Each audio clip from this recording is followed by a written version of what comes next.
I'm Mo Rocca, and I'm excited to announce Season 4 of my podcast, Mobituaries. I've got a whole new bunch of stories to share with you about the most fascinating people and things who are no longer with us. From famous figures who died on the very same day, to the things I wish would die, like buffets. All that and much more. Listen to Mobituaries with Mo Rocca wherever you get your podcasts.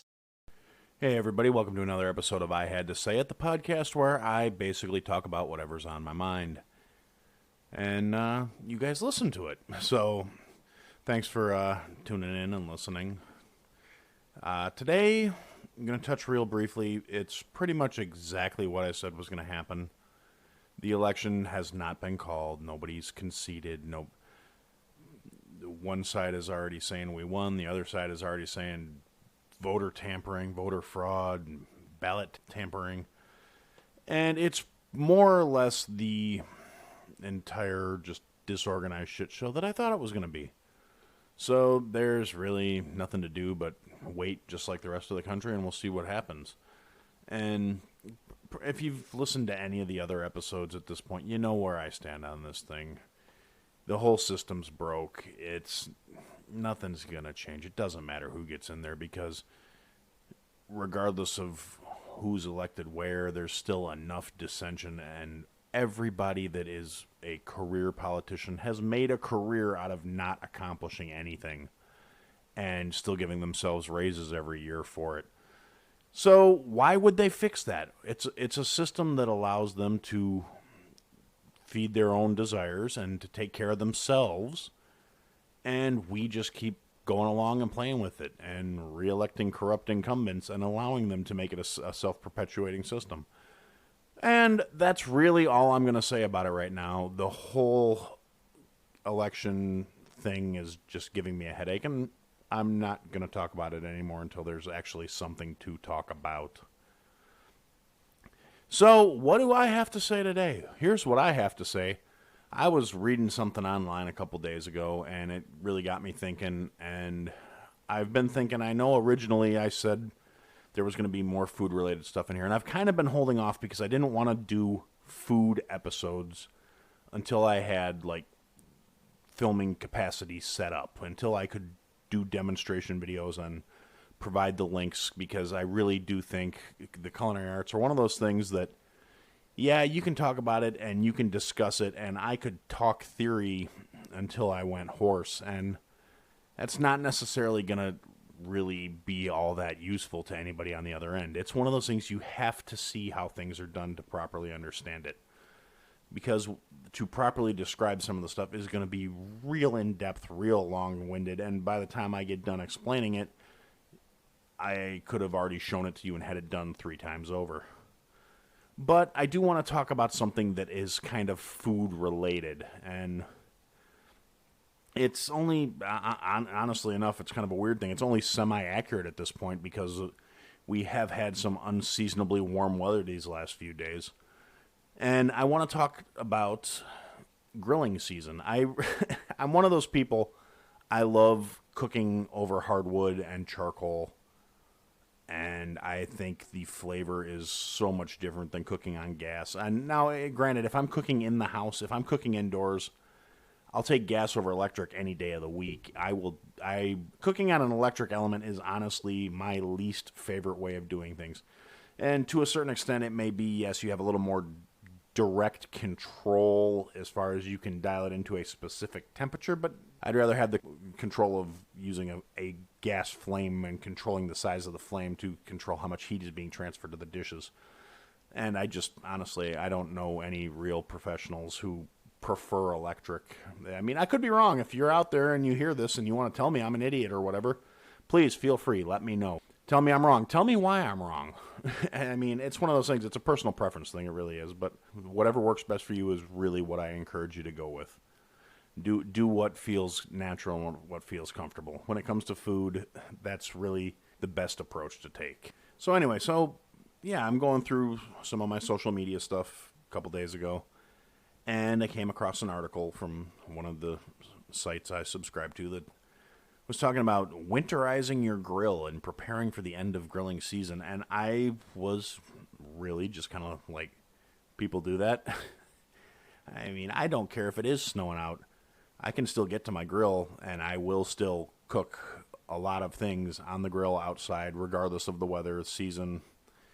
I don't care if it's negative 20, which does occasionally happen here in Illinois. It happened a lot more when we were living in Wisconsin, but this is where I am, and this is what I have to deal with. And yeah, sometimes the cold gets way down there. We had that polar vortex come through last year that was subarctic temperatures, negative double digits, and you deal with it. And obviously I wasn't grilling out on those days because it really would have been a futile effort. It would have been way more fuel than was really going to accomplish anything. So yeah, I took a few days off. But I am one of those people that will grill in December. I don't see a problem with it. You have to plan things a little differently. You have to approach it a little differently. But if you're a person that enjoys barbecue and cooking out, there's literally no reason why there has to be a season to it. Yeah, it's a good idea for like grill maintenance and stuff to take a few minutes here and there. And when you're not having a grilling day, breaking down your grill and cleaning it, and if you're a charcoal or wood person, cleaning out the ash receptacles. You should be emptying it every time you cook. I shouldn't have to tell you that. If you've got space and property and you have a garden, you can always save the ash and fold it into the earth and to adjust your soil numbers, but some people don't. You got to dispose of it properly. That's all well and good. I've got a giant galvanized can that is ash only. Occasionally I still have to pull a couple empty beer bottles out of it just because people will have a few too many beers and forget that that's an ash only can. But for the most part, other than that, it is my ash can. But a couple times a year, what you want to do is you want to re-season your grill. You want to break it down, take the ash receptacle out, take the grates out, if you have a warming rack, take the warming rack out, take the rotisserie out, down to the bare bones. Give it a once-over, scrub it down, get any loose, stuck-on debris, grease buildup, all that. If you're like me, I'd take a wire brush to it and get everything scrubbed back down. Then you want to take a little cooking oil and a rag, put a thin layer of cooking oil all over the inside of your grill. The lid, the sides, the bottom, the whole inside. And then take your grates, oil them too, and put them back in the grill. Fill it up with coal.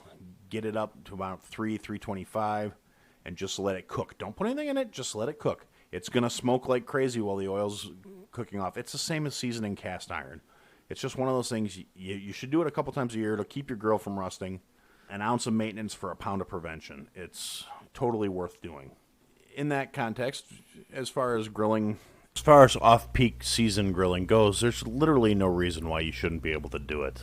Preparation, you're going to go through a little more coal or wood or gas if you're one of those gas grill people, I guess. It's going to take a little more fuel. It's going to take a little longer. You have to plan accordingly because the environment is going to be sucking away your heat. It's going to take more time and more fuel to get the same results. But there's no reason to stop doing it as long as you plan accordingly. And another thing, a lot of people won't think about it, but it's one of those things you got to take into consideration is you got to be very diligent about cleaning up when you're done because it is winter. There are critters out there. If your grill is sitting there radiating warmth and it's not covered or cleaned up and closed up, they are going to get into it. They are going to either shelter under it or I have never dealt with this myself, but I've heard of people like opening the lid to their grill and finding a squirrel in there that bolts as soon as they take the lid off that somehow crawled up in there and was just chilling.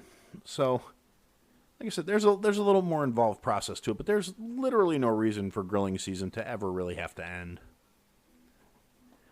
And if you are one of the people that decides you're not going to do it anymore, like I said, that's when it's the time. And there are articles out there that could walk you through it, but it's really not that complicated. You want to winterize your grill, you want to shut it down for the season or however you want to look at it. Invest in a decent cover if you're going to leave it outside. If you've got a shed or you're going to store it in the garage, that's great. You just made your life that much easier. But if you don't, if you're living in an apartment or you're living somewhere where you just don't have extra storage space. You only got a one-car garage. You don't have a garage. You have a tiny little yard, whatever the case may be. Invest in a good cover. I mean, they can get a little pricey. The cover for my grill is like $85. And that's for a decent one. That's not even the high-end one. That's like the generic one I bought online just because I want to protect my grill. And my grill's a little bit of an anomaly, but it's sort of the Franken smoker at this point. It's several different pieces that I have cobbled together into a functioning Texas-style smoker. And it's a fantastic thing. I love it. It makes me happy. But that's not really the point. Point is, if you're going to winterize your grill, you get a good cover. That's one of the essential things. It's worth the money. It's an investment. It's protecting your investment. The second thing you got to do is, again, you got to clean it. If you're going to shut it down for 3 to 5 months, however long you feel off-season is, you have to clean your grill. Get rid of any ash that's built up in it. Scrub it down. Scrub down the grates. Season it. Give it a coat of oil. Burn the oil off so it's got a nice rust-resistant coating on it to keep any moisture out of the metal. Especially, like I said, especially if you're not going to touch it for 3 or 4 months, because if you get an unseasonably warm day, you could have moisture build up in there. Next thing you know, you're opening it up and everybody's getting tetanus when you make hamburgers. So clean your grill before the season ends. Then, once you do put that cover on it, either use some kind of cordage. Most of them come with Velcro straps, but if it's anywhere where it's really exposed to the elements, critters can pull Velcro straps off real easy. If you get a really heavy wind day, like we do in the Midwest sometimes, that cover can tear off in a heartbeat. I actually found my old grill cover in the front yard of my house. My grill's in the backyard, under the eaves of the house. So this cover actually went either completely over my house or completely around my house from a storm one day. And it was only storming for maybe an hour. And I found it in the front yard after everything was said and done. So get some cordage, get a small piece of rope, depending on how big your grill is and how big the base is. I actually went out and got went to the hardware store and they had those little ratchet straps on sale one day for a 4-pack for like $9. So I have a ratchet strap for securing my grill cover if I ever decide I want to shut down like that. As I said, I probably won't because last year was any indication, we didn't actually get any snow until January, so I will probably be grilling until January, and even then I'm not really going to slow down all that much. I just don't go outside when it's polar vortex conditions. All right, so now saying, hypothetically, you're going to take the Aaron route and you're not going to shut your grill down and you're going to keep cooking out year-round. Good for you. You got to start looking, though. You may want to alter your menu a little bit just to accommodate more seasonal kind of things. Like if you're in the Midwest, like I am, and fall rolls around, there's a whole bunch of things you can throw on that grill that you may not traditionally think about grilling. And it's a whole nother venue. It opens up a whole nother set of options. And it lets you do some really cool stuff if you're willing to get a little bit out of your comfort zone and do something a little bit fun. I personally, this is one of those things some people may say I'm being ridiculous, but I really, until you've actually cooked a whole turkey for the holidays on or with charcoal, you don't want to use a direct heat on it, obviously, because it'll be raw in the middle and overcooked on the outside. But with a nice offset low heat, and you get that good smoky, woody flavor into it, and yeah, it takes quite a while. It's a big bird, and you don't really want to cook it at a super high temperature. So you're going to be refilling your fuel several times over the course of cooking. It's the same as if you're slow cooking a big cut of beef, or like if you're doing a brisket or a pork shoulder or a pork butt. Anything where you're going to have to slow cook it at a low temperature for several hours. And personally, when it comes to those sort of things, I like to, if I'm going to do a large bird on the grill, I like to brine it for a day or so ahead of time. If you're doing a turkey, get a clean 5-gallon bucket. Any major hardware store, you can find food-grade 5-gallon buckets. They're about $4. Get one, get a big permanent marker and write "for food" on the side of it so nobody accidentally fills it up with dirt or sawdust or anything else because you're going to have to probably store it somewhere. A big 5-gallon bucket can be inconvenient. It's probably going to stay in the garage by your grilling supplies. You don't want somebody coming through thinking that's a good place for them to dump a can of oil or something. You get a lid too. They're about another $2. It's you're not out of pocket a lot of money. It's worth it. It makes things better. So you get your turkey, you make your brine mixture up. Brine is exactly what it sounds like. It's a mixture of water, salt, and spices. I like to use fresh whole cloves of garlic, take the whole head, cut the root stem off, mash it. It'll all kind of just slide out of the peels and throw it in there. You're not going to be eating it. You just want the flavor, so it doesn't have to be pretty or perfect. You just mash it with the side of a knife or with the back of a spatula, and just so it's kind of crushed and broken loose. Then you lift it up out of the skins and you throw it in the bucket. I like to use peppercorns. I actually usually wind up just throwing in some pickling spice mixture you can get from the grocery store. That has everything in there, so you're not buying a bunch of stuff you're not going to use on a real regular basis if you don't do a lot of pickling and canning and cooking of certain types. Anyway, so you do that, throw some sage in there. I have massive sage bushes in my garden, so I tend to throw a few sprigs of fresh-ish sage. Usually by that point it's stuff I've picked and dried, and I think that's actually a pretty good place. We're going to take a quick break here so I can stick in the requisite mid-cast ad, and I will be back. And when we come back, we're going to talk about different things you may want to consider grilling this fall and winter that, like I said, some of those things I talked about that normally people don't consider as grilled food. Hey guys, it's Aaron of I Had to Say It, and today I am recording an ad for the Sponsor Me Honey contest. It's a really cool thing. It's a cool company. They're doing a cool thing. If you're on the internet at all, and if you're listening to me, you obviously are. You're probably on some form of social media. If you're on some form of social media, there's a really good chance you've already seen their ads popping up in your social media feeds. And you may have seen it and just kind of shrugged it off or looked at it and said, yeah, whatever. It's an ad. And honestly, I've done it too. And any of my listeners know I'm all about the truth, and whether it's comfortable or not. The truth of the matter is, it's really a no-brainer. It's totally worth getting. And yes, I'm making this commercial for a potential sponsorship. It's a sponsorship contest. It's pretty cool that they're doing it. But here's the thing about it. Even if they weren't, I would still have the extensions in on my computer. You download an extension, and it puts an extension in your browser, or you can download their app on your smartphone, and you use it when you're shopping for stuff. And what Honey does is it searches for the best deals and promo codes and things for stuff you're gonna buy anyway. It doesn't randomly say here's a bunch of stuff that if you buy this you will get these prices. You do your searching. You look for what you're gonna buy. It's stuff you're gonna buy anyway from retailers you're going to buy from anyway. It'll be from name brand products. It's not going to be one of those websites that pops up and you click and you get some weird knockoff thing that barely qualifies as looking like what it is you thought you were buying in the first place 7 weeks later in the mail. You pick who you're buying it from. You pick who you are buying, whose product you are buying. The decisions are all made by you. What Honey does is find you discounts and coupons and promo codes.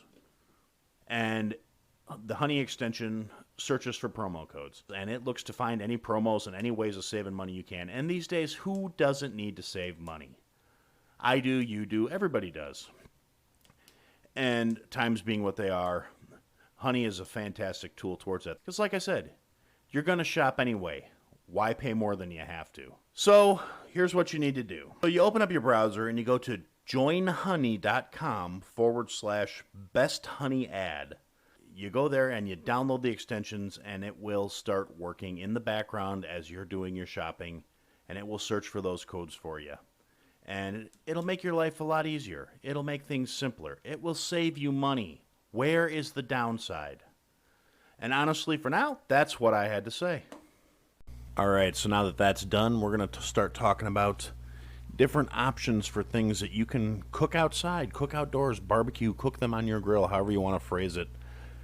Different things that you may not normally consider as stuff to throw on the grill. If you're, John Q. Public average person and it's burger, steaks, hot dogs, chicken, corn, and potatoes, you're kind of missing a whole nother area of stuff. And I've noticed recently in a lot of home style, as cooking at home has sort of come back into vogue, and people are getting more adventurous, and people are grilling, fish and different vegetables.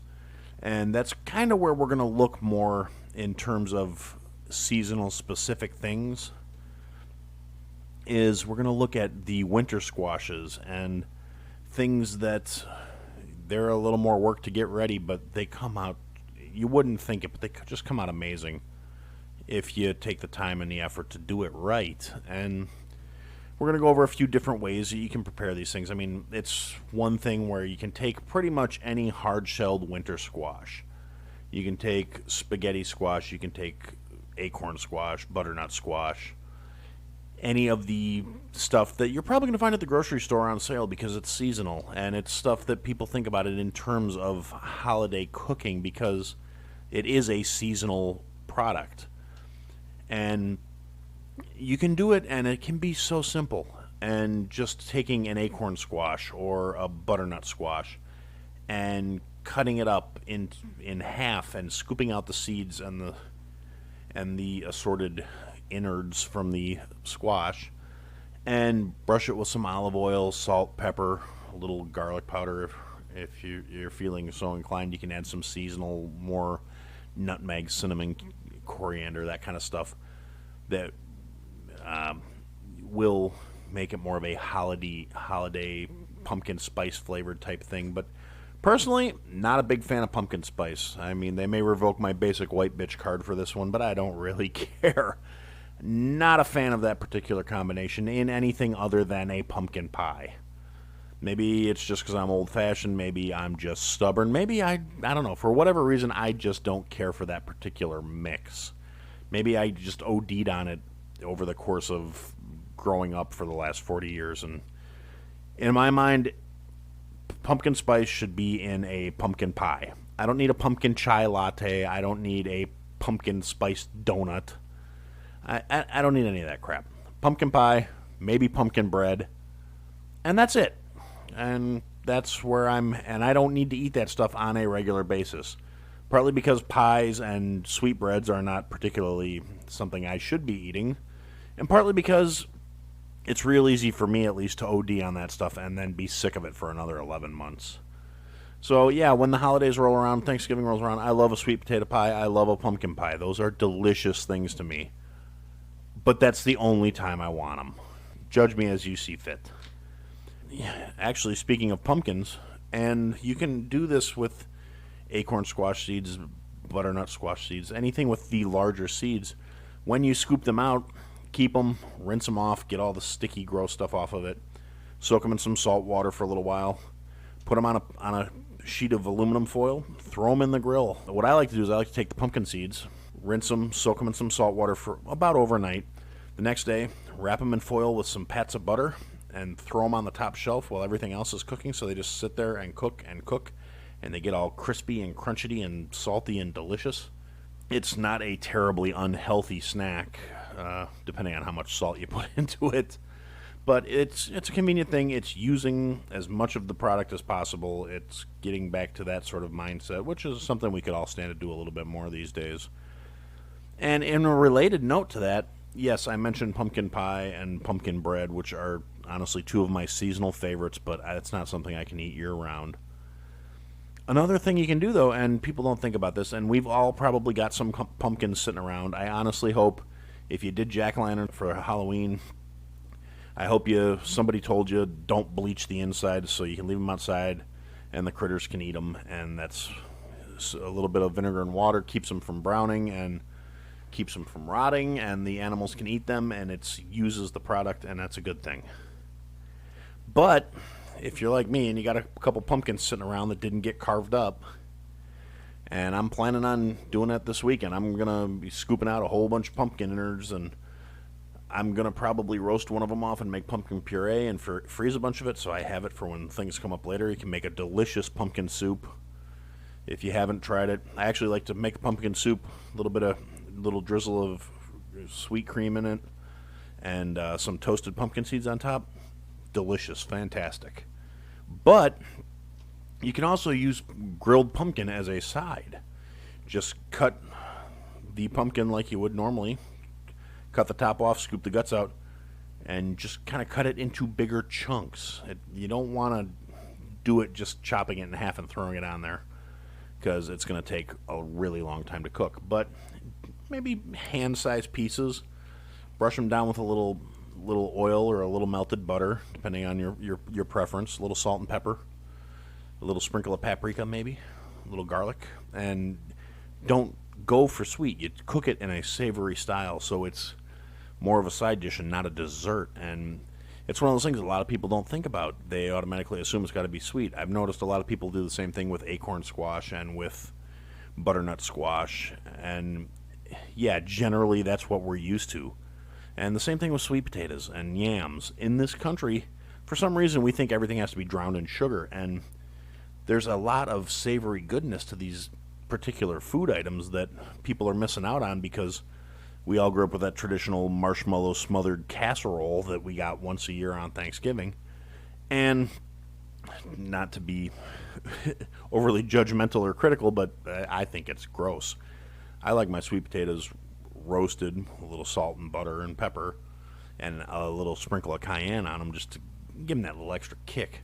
Maybe a little bit of brown sugar, just lightly sprinkled over them, not drenched and soaked, and not... I never buy the ones in syrup if I buy canned. I try and buy fresh because I prefer it that way, but the syrup ones they're too much. So yeah, take that pumpkin, take that squash, chop it up, throw it on the grill. Give it some nice char marks on the cut side, and then flip it over and let the skin side be down and let it roast up through the skin.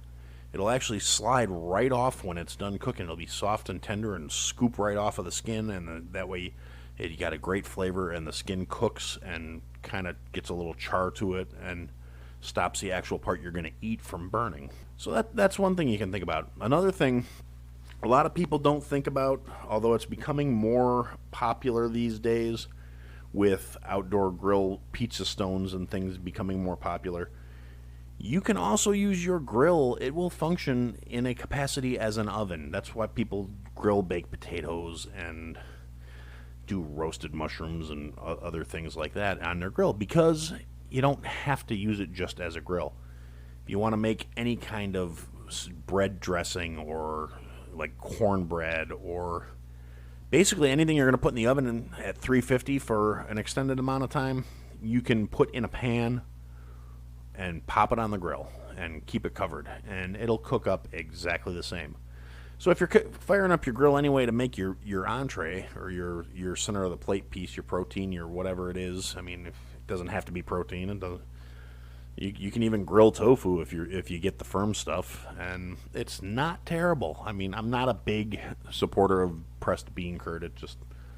I've always had a thing where it's not my favorite, but if you get the extra firm, it's really not that bad. You can cut it up and season it up, and I like to rub it down with a little Thai chili paste and oil and a little season, some toasted sesame seeds, and put it on there and slap it on the grill. About 3 minutes to side. It's really not that bad. And that's something else you can do. I mean, like I said, get out of your comfort zone. Do something a little different. Have an adventure. Have fun with it.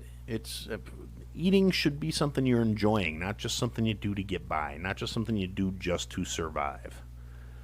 And I'm sure at some point, I'm kind of saving this one for when I start having some guests on. We are going to discuss eating to survive. It's going to be one of those things that kind of ties in with the whole moving out thing of stretching your food dollar until George Washington's crying because it's stretched so far. But I'm getting way off topic here. I'm talking about grilling right now. Grilling food during the winter that you would not normally grill. And obviously you can get corn on the cob and all the other stuff like that, but Grill your carrots. Those are available pretty much year-round. It's not a weird thing in the respect of it's not one of those unheard of things. You go any place, you got a grilled veggie mix. It's probably got grilled carrots in it. You can take onions and put them on the grill. You don't chop them up. You cut them in half, and you set them on the grill, and you let them kind of char on the bottom, and it cooks up through it, and they come out amazing. You can grill things like cranberries. This is going to sound kind of weird to people that don't think the way people like me think, but you can get fresh cranberries, and you toss them with a little salt and pepper and a little oil and a little tiny little pinch of sugar, because natural cranberries in their natural occurring state are friggin' tart. You will pucker when you eat them, but you toss them with a little sugar, a little salt, a little pepper, a little bit of oil, and put them on a sheet of foil on the grill, and they will roast, and they start to kind of like pop, and they're delicious. You can also, in that same vein of grilling things, don't overlook the different fruits that you have as an option. And normally you would think, yeah, okay, you could grill an apple, you can grill a pear, you can grill a peach, and all of that will come out, and it comes out really cool, and the sugars in it, they caramelize, and they enhance the flavor, and they taste really good. But you can also char citrus stuff. You can get a nice hot flame going, you put them down on those irons, it chars, and it changes the flavor profile, and it's a really cool thing. And it goes fantastic with seafood if you're going that route. In that respect, that's one of those things. A lot of people, it's becoming more common, and you'll see it in fine dining establishments and things like that, or different banquet halls when you order a fish dish. There's a real good chance you'll get a charred piece of citrus with it. And you don't have to limit it to lemons, which is kind of what you primarily see. Char off an orange, and the heat will actually release the oils that are in the peel of the fruit, and that can really infuse your food, and it's pretty cool. And it's, like I said, it's something different. It's something outside the comfort zone. It's really worth playing around with. And honestly, if you think of something that I didn't mention and you want to try cooking it on the grill, go for broke. It's no different than cooking it in a pan, to the extent of the product will cook. It may cook differently. It may having some direct heat and then some iron that it's touching. It is going to have grill marks on it. It's going to take on a smokier flavor or a different flavor than if you sauteed it in a pan in the house. It can be a little healthier because you use less oils and less things, because you're not worried about it sticking to the pan and making extra dishes for you. I guess what I'm trying to say here is, just because the colder weather's coming, don't sell your grill short. Have a little love, go out there, make yourself, and you don't have to abandon traditional things. Make some beer brats, make some grill off some steaks, grill off some burgers. There's no reason, just because the weather's getting crummy, that you have to stop enjoying foods that you like. And anyway, I guess for now, we're going to wrap it up. That's what I had to say. Thanks for listening to another episode of I Had to Say It. If you get a chance, check us out on social media. There's a Facebook group, there's Twitter, there's Instagram. I Had to Say It podcast is pretty much the trigger for all that stuff. Or you can check us out online at www.ihadtosayitpodcast.com. There's links to all the social media and to all the platforms that we are streaming on. And there is contact information for any of the restaurants or local businesses or musicians that we've talked to or will be talking to, or anybody I have mentioned in any of the previous episodes. So thanks for listening, and we'll talk to you soon.